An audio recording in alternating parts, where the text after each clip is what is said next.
Hörmətli izləyicilər, kanala abunə olub like etməyi unutmayın. Günün xəbərləri təqdim edir.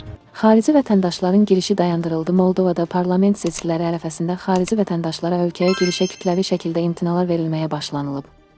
Ajans AS xəbər verir ki, bu barədə Kişinyov hava limanında olan şahid məlumat verib.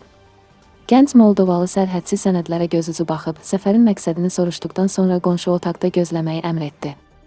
Gözləmə zalında divarlar boyunca oturacaqları olan heç bir rahatlıq, hətta sadə elektrik rozetkası olmayan otaqda artıq təxminən 30 nəfər toplaşmışdı.